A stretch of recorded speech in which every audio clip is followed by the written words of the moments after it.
O nome de gente que fica cercada de segurança, de quem gosta de ficar no país onde é ditador, é basicamente aquele que aponta uma arma para a cabeça dos outros e posa de machão. O nome desse tipo de gente, Alexandre, é covarde.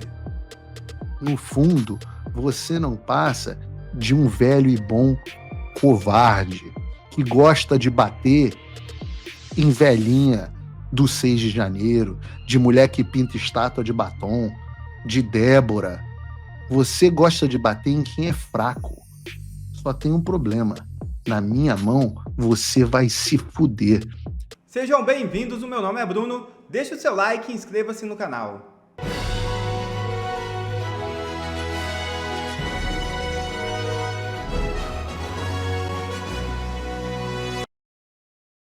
General faz cair por terra toda a narrativa e possibilidade de prisão de Bolsonaro. O Brasil está vivendo um verdadeiro estado de exceção, de acordo com especialistas. Uma narrativa criada pela velha mídia e pela esquerda rapidamente se encaminhou para um desfecho trágico. A possibilidade de prisão do ex-presidente Jair Bolsonaro, algo escancaradamente político. Porém, o sistema não contava com um levante de um general, um surto, de frente com o ministro Alexandre de Moraes. Marco Antônio Freire Gomes, ex-comandante do Exército, negou ter dado voz de prisão a Bolsonaro e que houve um equívoco na interpretação da imprensa sobre o episódio, e que nem deu muita bola para tal minuta de aplicação de GLO. Visivelmente irritado, foi quando Alexandre de Moraes partiu para cima tanto da testemunha como do advogado de Freire Gomes. E nesta quarta-feira, o STF prossegue com a audiência de testemunhas no processo que investiga a suposta trama golpista. Entre os convocados para prestar depoimento está o tenente brigadeiro do ar Carlos de Almeida Batista Júnior, ex-comandante da Força Aérea Brasileira durante o governo Bolsonaro. Mais um ex-comandante que, assim como Freire Gomes, poderá desmontar a narrativa do golpe. Moraes chama Paulo Figueiredo de pseudo-jornalista que responde ao ministro do STF. Veja o vídeo. Do Paulo Figueiredo Show, número 150, porque eu passei tantos meses. Botaram Paulinho Tic-Tac, Eduardo Bolsonaro Tic-Tac.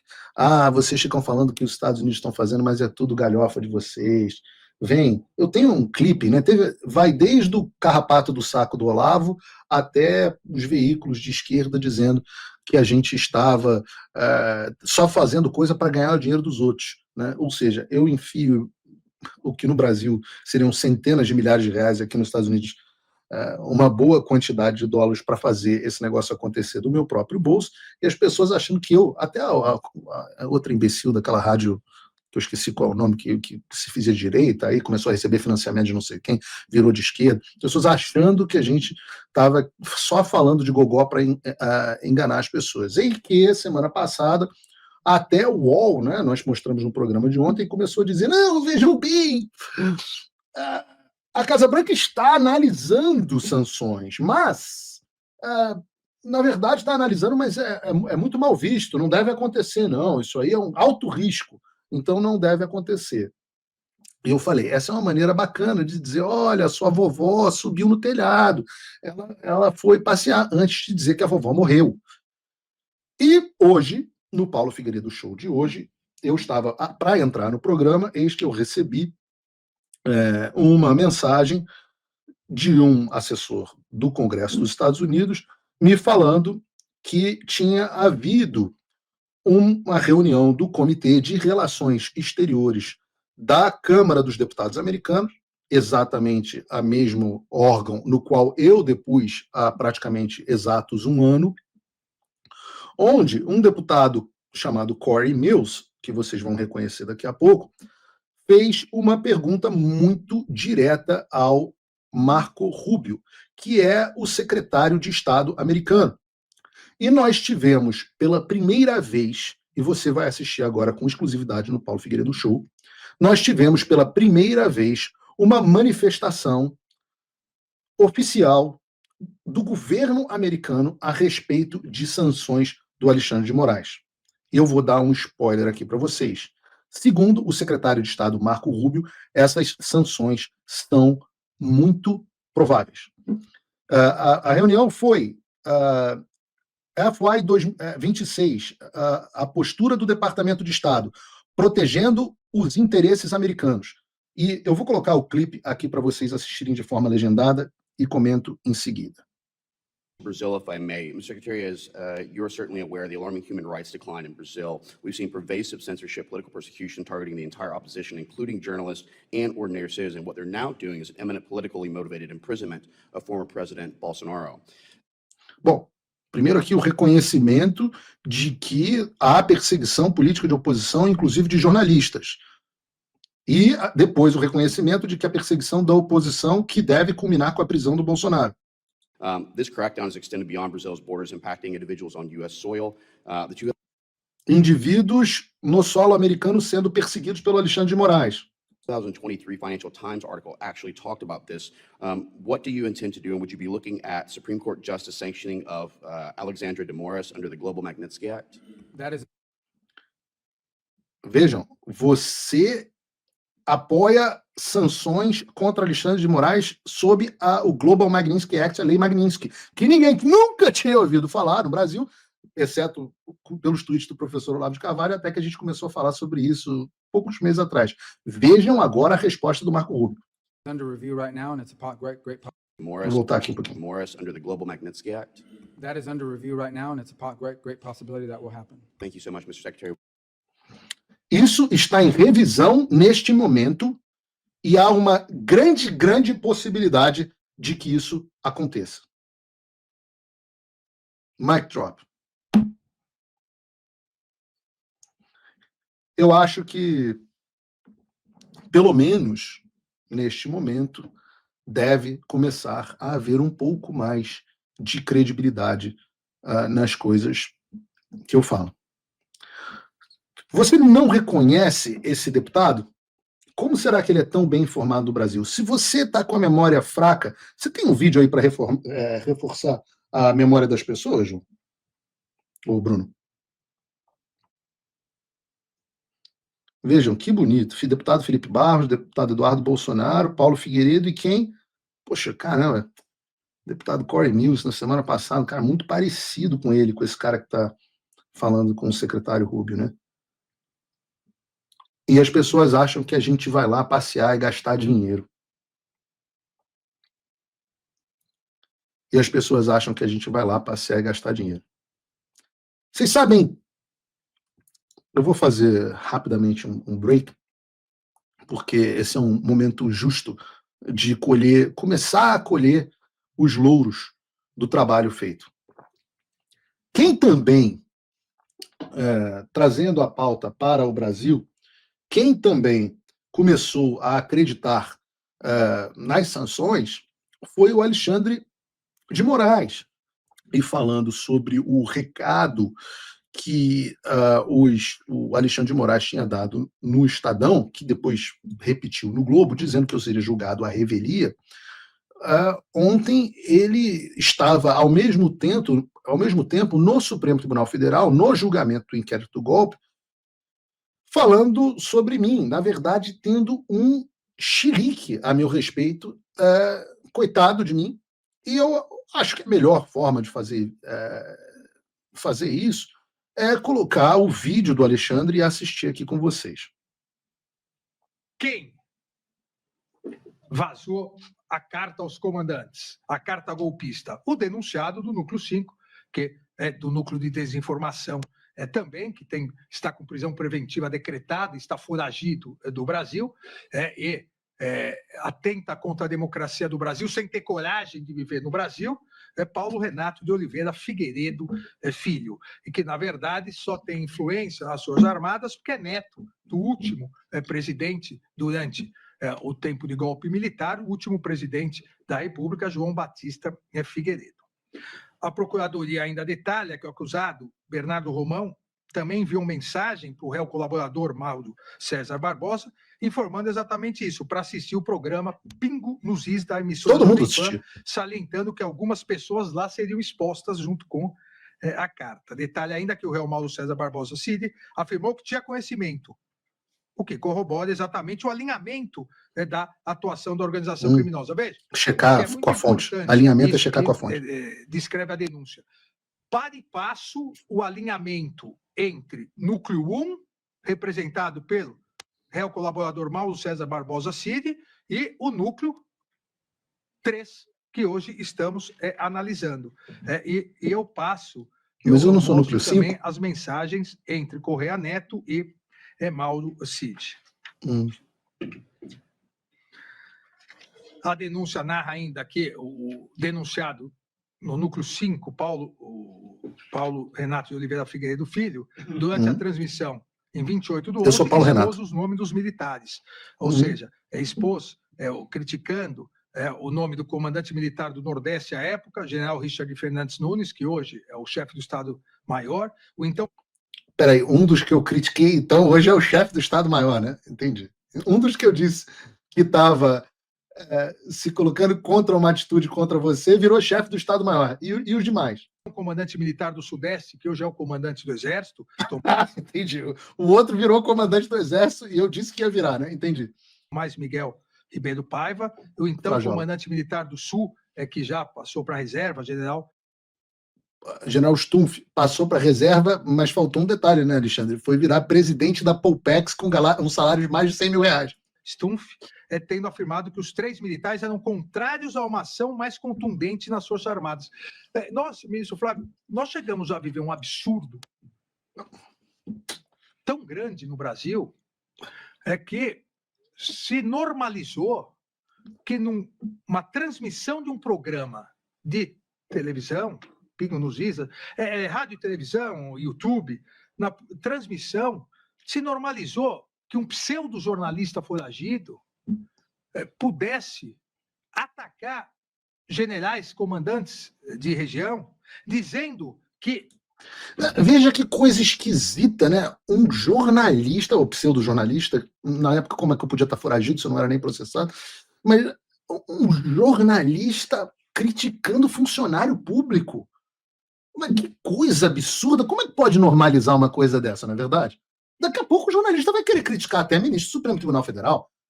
Isso realmente é um absurdo. Como é que se normaliza uma coisa dessas, meu Deus do céu? Né? Peraí, não tinha uma época que o pessoal reclamava que não podia falar mal dos militares? Eu não sei, eu nasci em 83, então não peguei bem essa época, mas eu ouvi falar na Globo que existia uma época que os jornalistas reclamavam que não podiam falar mal dos militares, né? Eu não sei, eu acho até curioso que o neto do João Figueiredo viva isso. Mas teve uma época, não teve? Vocês no chat aqui me lembrem, se teve uma época que não podia, que jornalista não podia falar mal de militar? Teve essa época? Não. Eu li na Globo, pode não ser verdade. E jogando parte da população contra eles, dizendo que eles deveriam ser atacados porque eles eram contrários a uma ação mais contundente das Forças Armadas. Mais contundente no quê? Contra você. Nós estávamos em guerra. Não, mas eu não sei se... Eu sei que a Constituição do Xandaquistão é um pouquinho diferente, Alexandre, eu sei que é. Mas na época, quando a gente ainda estava debaixo da Constituição do Brasil, as Forças Armadas não eram só para a guerra. Elas tinham lá garantia, assim, defesa da pátria, que você pode encarar como guerra, mas pode ser mais do que isso. O que tinha mais lá? Garantia da lei e da ordem, que estavam sendo violadas por você flagrantemente, e dos poderes constitucionais. Tinha isso lá, não fui eu que escrevi não, viu, Alexandre? Foi o pessoal, eu não vou nem dizer que foi o pessoal constituinte, porque isso é um artigo que está lá atrás, desde a primeira Constituição depois do Império. Então, sei lá, né? Talvez seja isso que eu estivesse me referindo. Mais contundente para acabar com o Estado democrático de direito. Não, para restituir. Não há nenhuma dúvida aqui nessa para restituir o Estado democrático de direito. Tanto que a acusação destaca exatamente isso, que Figueiredo Filho utilizou sua posição de comunicador para pressionar e provocar a cooptação do alto comando. Comunicador não é a mesma coisa que jornalista, não? Ou é pseudo-comunicador? E devemos nos lembrar que aqueles oficiais, generais, que defenderam estão todos mamando na teta agora, como todos deveriam fazê-lo, eles foram atacados Constituição do Xandaquistão, bolhas golpistas de redes sociais, seus familiares foram xingados, seus Eu nunca filhos, falei de filhas, familiarinha. netos, netas, esposas, tudo dentro dessa organização criminosa. Ainda, Bernardo Romão Correia Neto, além de ter encaminhado para o denunciado Fabrício Moreira de Pastos, também encaminhou no mesmo dia 28 a carta ao comandante do Exército, a carta golpista, ao réu colaborador Mauro César Barbosa Cid. Então a carta existiu. Ressaltou a intenção, onde ressaltou a intenção criminosa ao colaborador que apagou o documento. Vejam, Alexandre, eu só tenho uma coisa para dizer para você. Galvão, sentiu. Quando partiu para essa cara, tem a cara do Alexandre aí para mim, o Bruno? Tem a carinha do Alexandre, assim, o semblante amoroso dele, não? Nossa, não, bota em tela cheia para mim. É muito amor ao falar do Paulo Figueiredo, hein, Alexandre? É muito amor, a diferença do seu semblante.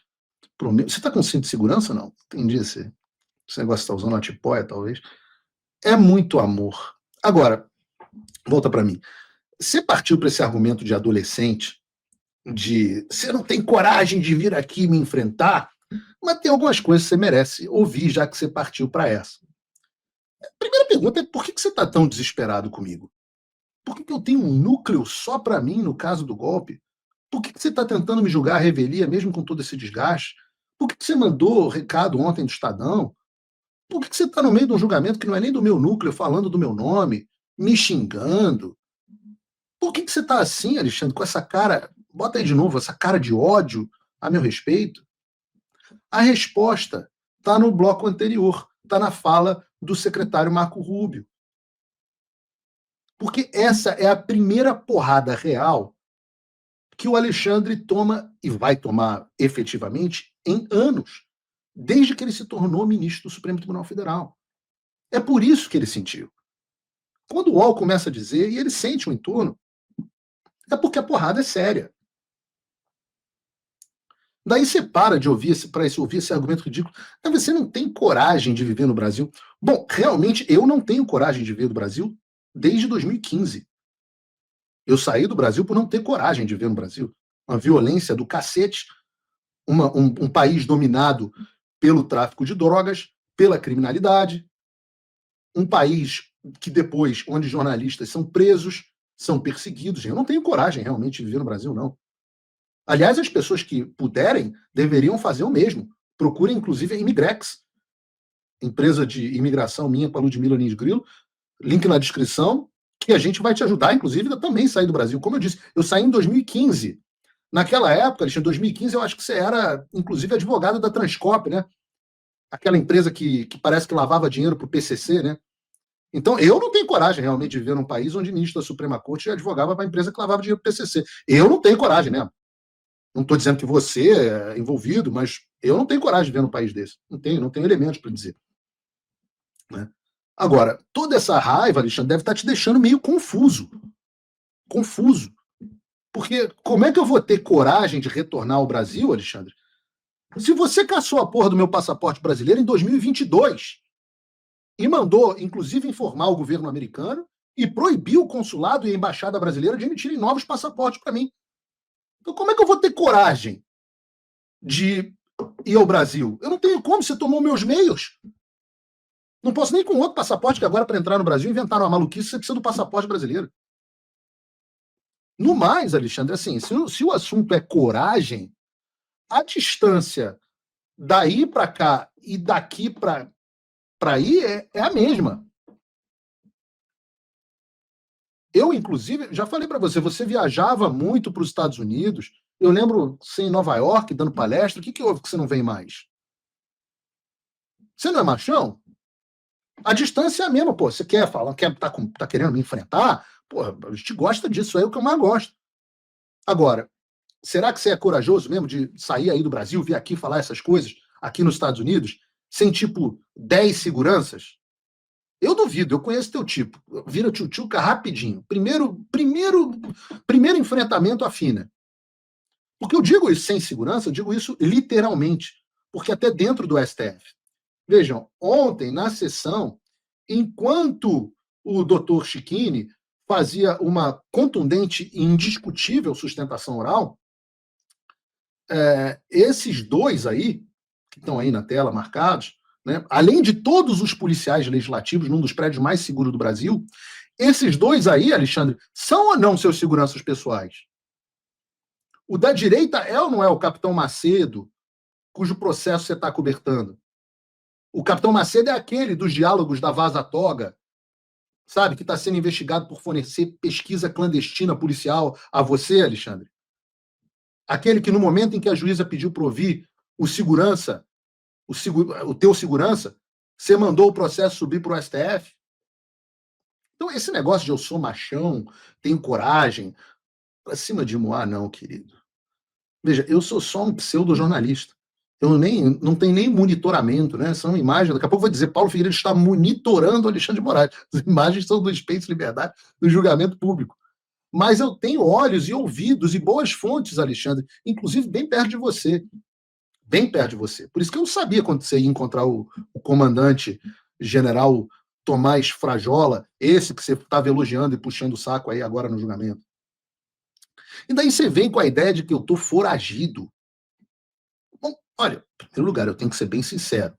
Como não consta nenhuma prisão preventiva contra mim, eu imagino que você tenha decretado essa prisão em sigilo ou tenha decretado nos últimos dias e ela ainda não foi despachada. Tudo bem. Obviamente, isso já era esperado por mim e é absolutamente inócuo. Porque, assim, a verdade é que eu não posso estar foragido na mesma casa em que eu vivo há 11 anos. Ninguém fica foragido onde mora. E ninguém fica foragido sem um passaporte para poder voltar ao Brasil.